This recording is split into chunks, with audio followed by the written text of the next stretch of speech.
Buenas tardes, bienvenidos de nuevo a una emisión más de Suma de Opiniones. En estas pasadas emisiones hemos visto que el interés era creciente y por ello nos animamos a presentaros una nueva emisión y a invitaros a seguirnos a lo largo de las semanas que vienen. Queremos agradecerles la buena acogida que han tenido nuestros participantes siempre y recordarles que pueden seguirnos a través del Facebook de España y Catalán, a través del Facebook de Cataluña Suma y a través de los canales de YouTube. Por esos mismos medios nos pueden pasar tanto reflexiones como preguntas que sean de su interés y que nuestros contertulios responderán y comentarán debidamente. Estoy segura que les resultará muy interesante. Y vamos al tema de hoy. El tema de hoy es la nueva ley de educación, un lastre para nuestros hijos. Para debatir sobre este tema, que a todos nos afecta, y reflexionar sobre él, hoy vamos a contar con 4 magníficos tertulianos, de los que estoy segura que vamos a aprender muchísimo. 4 personas que se han destacado por luchar desde los inicios contra el independentismo y contra el catalanismo dentro de su sector, que es el educativo, la educación. Inasequibles al desaliento, han peleado, han alzado su voz, incluso en algunos casos han sido represaliados por ello. Ellos son, en primer lugar, Francisco Oya, presidente de la Asociación de Profesores por el Bilingüismo, una asociación ya fundada en 1994 y que, como son inasequibles al desaliento, continúan luchando a día de hoy. Ana María Torrijos ha pertenecido también a varias asociaciones desde los 90 y actualmente está en coordinadora, pertenece a Coordinadora Portabarnia. María José Ibáñez, profesora de instituto, también colabora con la APB y otras entidades y doy fe de que es muy activa en todos estos sentidos. Y por último, María José González, que representa a Cataluña Suma y que será la voz de los padres de alumnos a los que afectará directamente esta nueva ley de educación como las anteriores. También pertenece a Hablamos Español. Y sin más que decir, voy a dar la voz a los tertulianos. Entendemos que esta nueva ley tiene muchas vertientes y estoy segura de que las tocaremos todas, las más interesantes, y no solo el tema de la lengua, que sabemos que nos puede y que nos abruma. Con lo cual, si quieres presentarte o si quieres saludar, Francisco, un minutillo de tiempo antes de empezar el debate. Gracias por estar aquí. Muy buenas tardes, Isabel, y muchas gracias.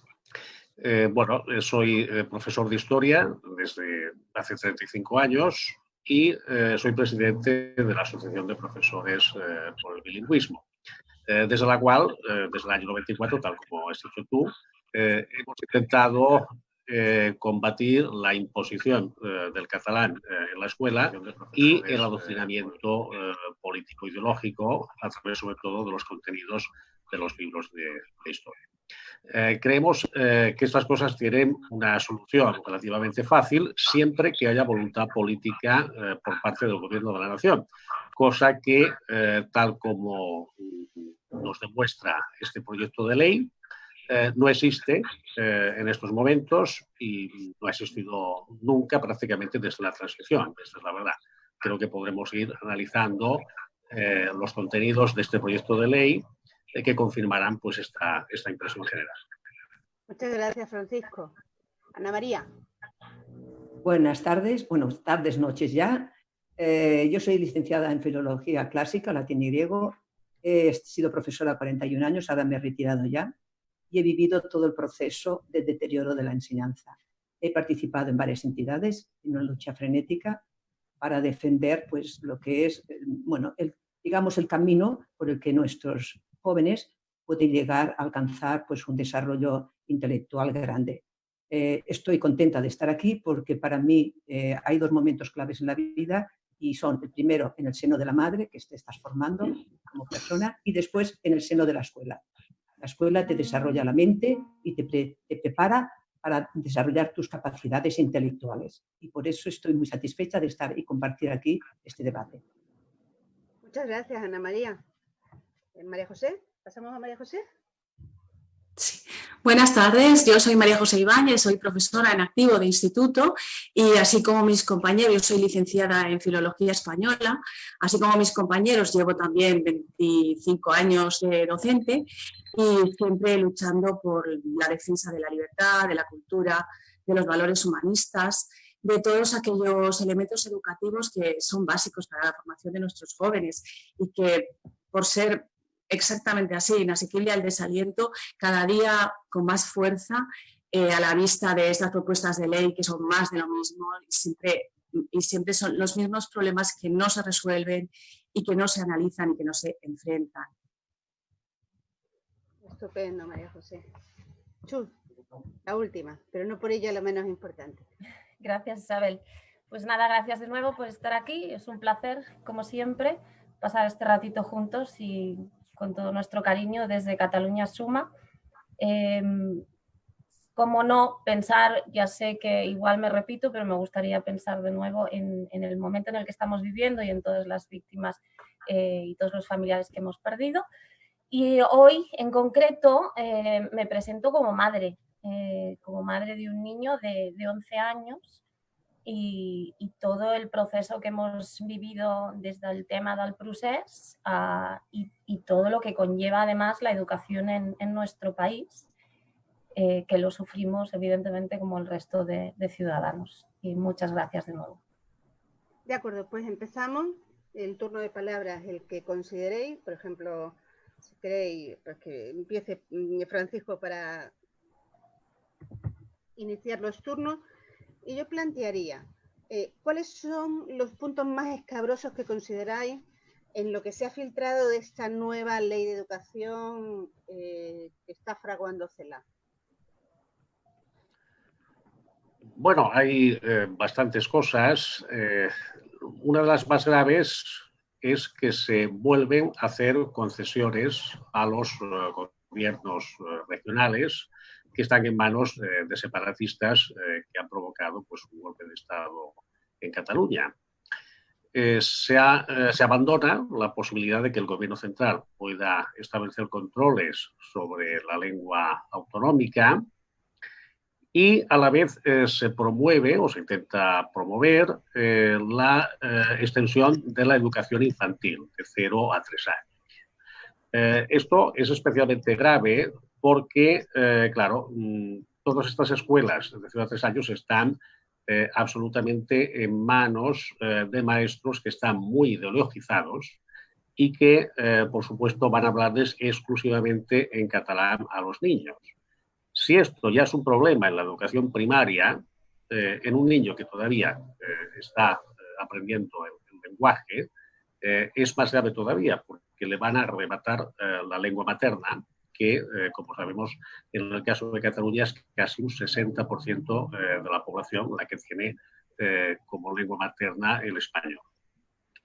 Esto cabe interpretarlo como una concesión a los separatistas catalanes por la posibilidad de que Pedro Sánchez sea y continúe siendo presidente del gobierno.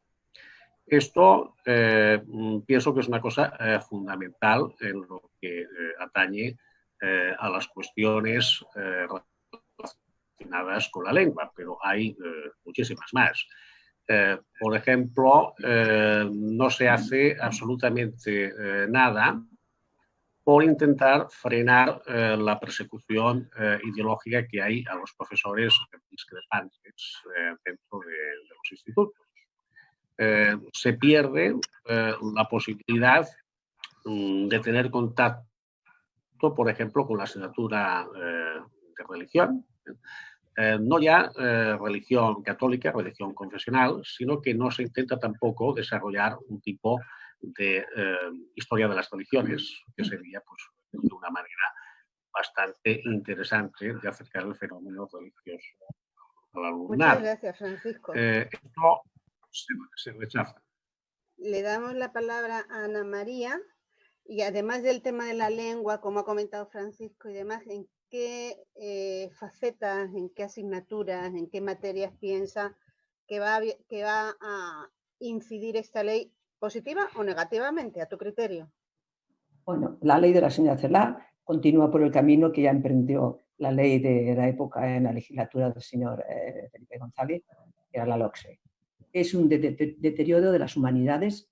Las humanidades se han exterminado, que son las materias que permiten afianzar en la formación de los jóvenes, de los niños y adolescentes, lo que es la tradición. El ser humano tiene que recoger y llevar un bagaje de lo que han sido las generaciones anteriores, los siglos pasados, todo lo bueno que ellos han conquistado. Con ese bagaje, entonces podemos observar nuestro presente y mirar hacia un futuro e intentar ese bagaje mejorarlo con cualquier conquista interesante o buena que podamos tener. Eso es como se forma la mente, eso es como se forma el alumno. Y las humanidades las han eliminado. El latín y el griego se quitó de la enseñanza, asignaturas fundamentales para desarrollar la capacidad del intelecto. La filosofía han quedado reducidas a pocos pensadores de la antigüedad. Y ya no digamos el arte. ¿Cómo podemos comprender que aparezca el arte gótico, que antes estuvo el románico y después del gótico vino el Renacimiento, si no sabemos qué pensaba aquella sociedad? Esto ha desaparecido. Por lo tanto, los alumnos no tienen idea de lo que fue el pasado y por lo tanto no podrán proyectar un futuro prometedor. Tienes toda la razón, Ana María. Adoctrinamiento ha entrado. Me preocupa muchísimo el tema de las humanidades porque sin enseñar en humanidades yo me pregunto, ¿cómo se puede educar en valores? No se puede educar en valores. Bueno, a mí evidentemente hay materias que me gustaría que se mantuvieran, o sea, cuando hablamos por ejemplo del tema de religión, a mí me parece esencial para el crecimiento humano que tengas unos conocimientos y si además se quieren añadir el conocimiento de otras religiones monoteístas, pues me parece interesante, pero evidentemente para mí yo no puedo separar al ser humano físico intelectual de su parte divina, o sea, para mí es absolutamente esencial. A mí en concreto me preocupan también otras cosas, me preocupa lo que se está intentando hacer con la escuela concertada, me preocupa que los padres no podamos elegir en un momento dado dónde queremos llevar a nuestros hijos, me preocupa evidentemente, y esto ya me preocupaba desde el inicio, a mí me costó mucho encontrar escuela para mi hijo, pero mucho, por el hecho de que tú sabes que tú vienes de una lengua materna, que en nuestro caso es el castellano, y de repente te encuentras de que no puedes hablar en castellano en el colegio. Y nosotros creo que tenemos la suerte que vamos a un colegio donde estas cosas no ocurren. Pero en general el hecho para mí es básico que las asignaturas las dividas evidentemente en catalán, pero que tengas asignaturas en castellano y si puede ser iría más allá de que hubiera asignaturas en inglés porque el mundo nos lleva hasta allí. Cada vez hay más gente que se mueve por todos los países para trabajar. Desgraciadamente no te quedas solo en tu país y tienes que moverte. Pero el hecho de que no puedas comunicarte con tu lengua materna, esto indica que no te acercas tanto al profesor. Es como cuando un día le dije al profesor de religión, tú cuando te pones a rezar, no te pones a rezar en otro idioma que no sea el tuyo materno. Cuando quieres que algo te llegue, te llene, tiene que ser también en tu lengua materna. Entonces, evidentemente aquí crecemos con dos lenguas, con lo cual nos enriquece muchísimo, pero dar esa oportunidad también al niño. Y no te quiero ni decir si tienes además, por ejemplo, como es mi caso, un niño con dislexia, donde la lengua materna es sumamente importante y se expresa solo a través de ella y le cuesta mucho lanzarse a otras lenguas. Entonces imagínate de repente que tengas que lidiar con una lengua que te cuesta mucho. Puede ser un gran sufrimiento y sobre todo el que no entiendes, o sea, porque en tu casa o tú te expresas y te mueves de una manera y de repente no te puedes expresar en algún momento de esa otra manera, ¿no? No te llega la materia, Es no te incluso llega, cruel, lo que estás estudiando no te realmente llega cruel. igual. Os quiero decir que contamos ya con más de 350 videntes, participantes virtuales en esta emisión que estamos llevando a cabo. Recordaos a los espectadores que podéis enviar vuestras preguntas, vuestras reflexiones, ya van llegando, a través de los chats del Facebook de España Catalans y de Cataluña Suma. A ver, María José, cuéntanos tú.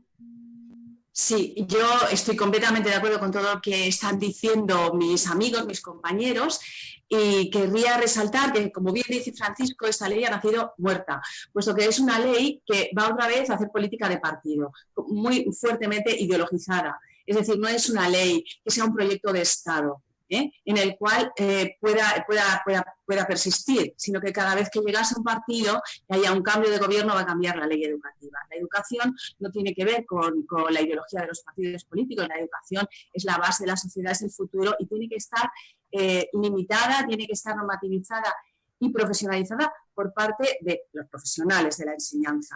Entonces se tiene que hacer un proyecto de Estado para una ley de educación que englobe a toda España. No puede ser que haya 17 leyes y que sea esto absolutamente ineficaz, ingobernable y que se estén desgastando los recursos económicos y de todo tipo en algo absolutamente ineficiente. Entonces, muchas de las críticas que se hacen a esta ley, una de ellas pasa por el tema de las escuelas especiales. Ellos, en nombre de igualar a todos, de la escuela inclusiva, a este gobierno, a estos partidos, les gusta mucho utilizar esta retórica pomposa, que es absolutamente vacía, o sea, no tiene ningún tipo de contenido, simplemente es una fachada con palabras altisonantes, que quiere decir simplemente que la escuela va a ser un cajón desastre, es decir, que todo el mundo se va a meter en el mismo sitio, desatendiendo por completo a esos pobres alumnos que tienen necesidades especiales que no se pueden atender en una escuela ordinaria, sino que se tienen que atender cómo les conviene a ellos y cómo es justo que todo el mundo tenga las mismas oportunidades. Por tanto, es un contrasentido absoluto. También se ha criticado mucho el tema de las matemáticas. Todos nosotros somos humanistas, pero por lo visto se está viendo pues, la desaparición en el bachillerato de las matemáticas. Esto sería lo mismo que dijesen que va a desaparecer la lengua. Completamente absurdo. No es operativo que nadie llegue a una universidad sin tener unos conocimientos básicos de matemáticas, de lengua, de lingüística y, bueno, todo lo que hay que decir sobre la lengua materna, pues no sé qué gran pensador dijo que la lengua materna es el único idioma de las personas. Nos van llegando preguntas de nuestros videntes escuchantes, de nuestros participantes virtuales. Nos pregunta Antonio que si este vídeo se va a grabar, si esta emisión se va a grabar y si lo van a poder ver con posterioridad o enviarlo. Sí, responderle, como siempre decimos, que estará en las páginas web de España y Catalán, en la página web de Cataluña Suma y en los canales de YouTube. Y pasamos a una pregunta sobre el tema. Pregunta Miguel, habías comentado, creo que ha sido María José, al hilo. ¿Debería de haber un gran pacto de Estado sobre la educación y que no cambiara según los gobiernos que fuera habiendo? Abro la pregunta a cualquiera de vosotros. No puede cambiarse. Se han de poner de acuerdo los partidos que tengan más peso, más importancia, y tienen que hacer un programa o delinear un programa que sea para todos y que dure con el tiempo, que pueda mejorarse, claro, pero nunca quieran los políticos introducirse en el campo de la enseñanza. La enseñanza son los profesionales. Bueno, hemos de luchar por ello. Piensa que cuando hubo la LOCSE no se contó con los profesores del bachillerato, que éramos, por decirlo de alguna manera, un cuerpo muy importante. Y ahí fue un gran error. Y se ha ido degradando la enseñanza. Hoy día la calidad es bajísima. Con ese igualitarismo falso de que todos iguales hay que reducir los niveles. Y entonces eso al sector social que más perjudica es al hijo del trabajador, de los sectores económicamente menos fuertes, menos pudientes, porque ese niño tiene una enseñanza muy baja, poca calidad, Por el contrario, si él es inteligente y es trabajador, si la enseñanza tiene una altura adecuada, ese niño puede llegar a las cotas más importantes de la sociedad. Por lo tanto, María José, Monse nos dice que está absolutamente de acuerdo contigo en el tema de las matemáticas y nos pregunta si es cierto que van a bajar la cantidad de horas, la cantidad de créditos en esa asignatura y cómo lo ves tú, precisamente que eres una profesora de lengua, porque nos dice, aunque no lo parezca, lengua y matemáticas van muy unidas en la cuestión de la percepción del niño y en la cuestión de la enseñanza. Cuéntanos algo al respecto.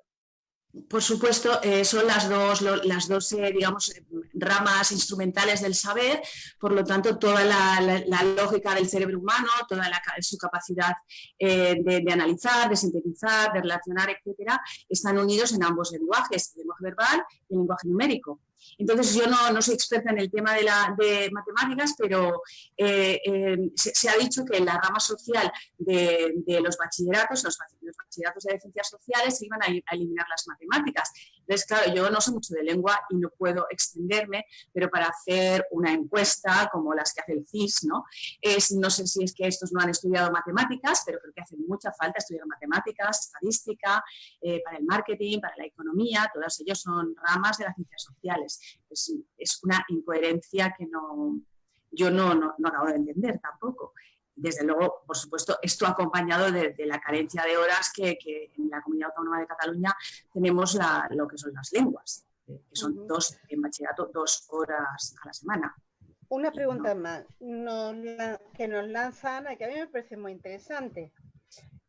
Nos pregunta que si creemos que sin que exista un estudio amplio de la religión y de la historia de las religiones, los chavales, los críos, van a poder comprender la historia, el arte, por supuesto, la sociedad actual, las bases de la sociedad y, por supuesto, los valores. Claro, yo creo que esta pregunta, si empieza Francisco a contestarla y, por ejemplo, sigue Chul. Bueno, es evidente que la religión es parte fundamental de la cultura humana, lo ha sido siempre. No se conocen sociedades sin religión. Esto es un hecho histórico. Por consiguiente, la religión impregna continuamente la cultura de los siglos pasados y también de los actuales, aunque estamos en una sociedad secularizada desde la edad contemporánea. Por consiguiente, es imprescindible un conocimiento del hecho religioso para que el niño pueda realmente comprender la cultura humana y la cultura de su propio país. Por ejemplo, sería inconcebible la historia de España sin hacer alusión pues, a la Iglesia Católica. Esto es un hecho. Yo puedo entender hasta cierto punto que la gente de izquierdas pues, considere que la religión confesional no debería darse en la escuela. No lo comparto, pero lo puedo entender hasta cierto punto.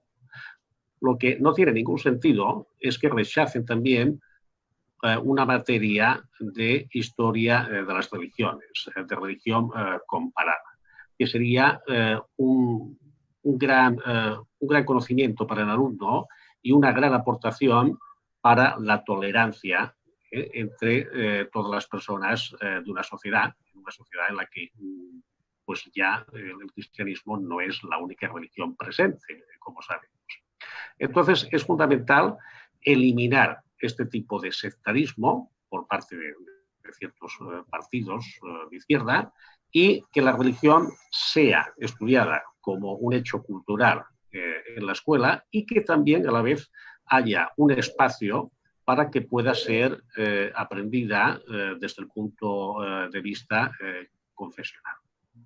Estoy de acuerdo contigo y además pienso que la historia de grandes países europeos, como por ejemplo Gran Bretaña, Alemania, Italia, no se entendería sin el conocimiento de la historia de las religiones.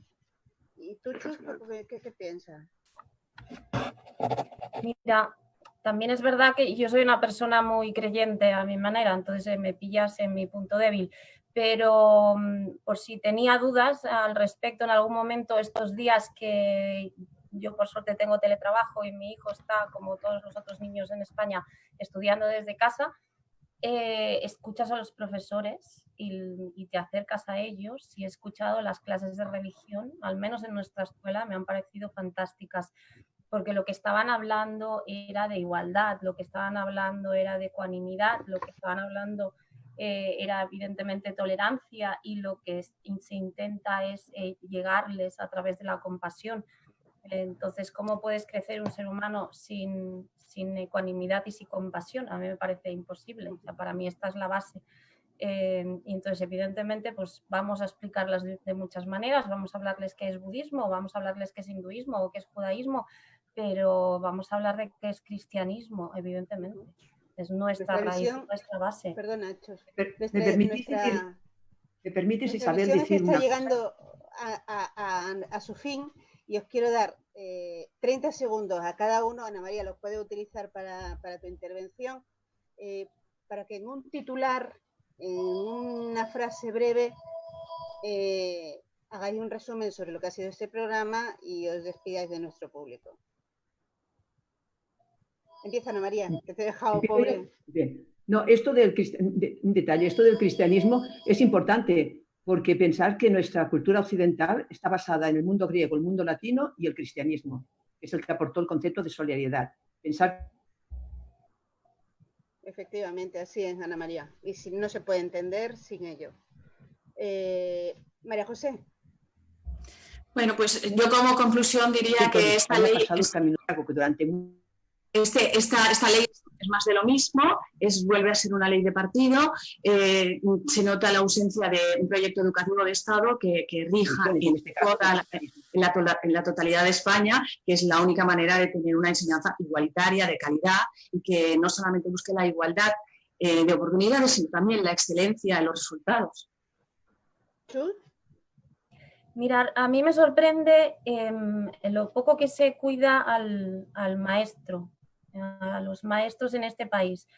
A mí me parece que han hecho un trabajo excelente, que siguen haciendo un trabajo excelente. A día de hoy están muchos trabajando hasta las 11 de la noche para dar lo mejor de sí, y yo creo que, así como muchos otros temas en nuestro país, por desgracia, la educación y el niño es el gran abandonado, y ellos creen que no, que van de muy progres y de fantásticos, pero educación es el tema, uno de los temas que tenemos más abandonados en este país. Y sobre todo, por favor, darle más cariño, más ayuda a los maestros, acompañarlos más, porque son los que están subiendo a nuestros hijos junto con nosotros. ¿Cómo puede ser que no se les valore como se les valora en otros países, muchos otros? Te voy a poner como Finlandia.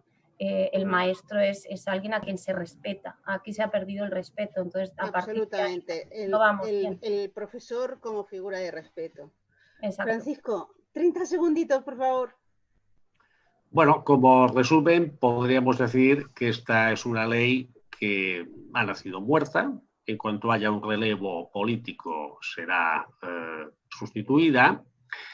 Y la única solución es buscar un consenso entre los partidos nacionales, porque los partidos separatistas evidentemente no quieren saber nada de ninguna cuestión que afecte a toda España, y sobre todo el tema seguirá coleando hasta que el Estado no recupere las competencias en educación. En lugar de tener este guirigay de 17 subsistemas educativos, necesitamos un sistema de educación nacional igual para toda España. Exacto, un gran pacto por la educación. Ana María, había un problema técnico y se te ha cortado la emisión, no sé muy bien por qué. ¿Te volvemos a dar la voz para que te despidas? Bueno, no, yo no sé lo que me habéis oído, estaba hablando del cristianismo, no sé, pero bueno, una de las cosas que creo que falta es la autoridad. Se le ha quitado al profesor la autoridad y es imprescindible. El niño no valora, no respeta los conocimientos que el profesor le pueda dar y por lo tanto no respeta a los intelectuales, no respeta a las grandes figuras del pensamiento, de la sociedad, y también a faltarle el autoritarismo, la autoridad del profesor, el respeto al profesor, tampoco respeta a sus compañeros y por eso hay tantas luchas, tantas peleas entre ellos. Hoy día falta esa educación de saberse comportar con los demás. El famoso bullying, ¿no? No hay exacto, respeto, exacto. Pues, sí. Además, buscan el mediador. ¿Qué es el mediador? Si el profesor es el que puede solucionar los problemas, O sea, se ha degradado por completo la enseñanza. Por completo. Sin disciplina no puede entenderse la educación. Exacto. La disciplina entendida en el buen sentido de la palabra. Es que uno mismo tiene que disciplinarse a sí mismo uno. Exacto. Pues hemos llegado al final de la emisión, hasta aquí nuestra emisión de hoy. Espero que haya sido de vuestro agrado, espero que haya resuelto dudas que os planteabais, pero también espero que abra un debate en el seno de vuestra familia y de vuestro vecindario y de la ciudadanía sobre un tema que es tan importante y que marca tanto a nuestros niños y por tanto a la sociedad. Como pueden ver, somos asociaciones distintas aquí, que no nos importa levantar la voz, que no nos da miedo y que lo vamos a seguir haciendo porque vemos que cada vez hay más interés en ello. Confíen en nosotros. Esta emisión la han seguido 820 y tantas personas, estamos contentísimos y recuerden ustedes que van a poder volverla a visionar o que lo van a poder recomendar a sus amigos, a sus asociados, a sus vecinos, a sus compañeros de trabajo a través de las webs de Catalunya Suma y de España y Catalán y a través de los canales de YouTube. Quiero lanzar aquí un grito para las asociaciones que no están todavía en Catalunya Suma, que lo que intentamos es sumar, por favor, vamos a unar esfuerzos para alzar la voz, para que cada vez se oiga más alto. Y darle las gracias, por supuesto, a los intervinientes y al público que ha seguido nuestra emisión por quinta vez consecutiva. Les esperamos en la sexta, que no es la cadena sexta, sino en la sexta emisión que tengamos de Suma de Opiniones. Y me despido de ustedes con todo el cariño. Es que estaba viendo que había una pregunta más, pero es que ya no nos va a dar tiempo, que era precisamente sobre la disciplina. Lo hemos dejado claro, la disciplina es fundamental, disciplina entendida en el buen sentido. Hasta pronto, muchas gracias a los 4 contertulios y nos vemos la semana que viene. Gracias a ti, Isabel. Gracias. Gracias. Adiós a todos. Adiós. Buenas noches.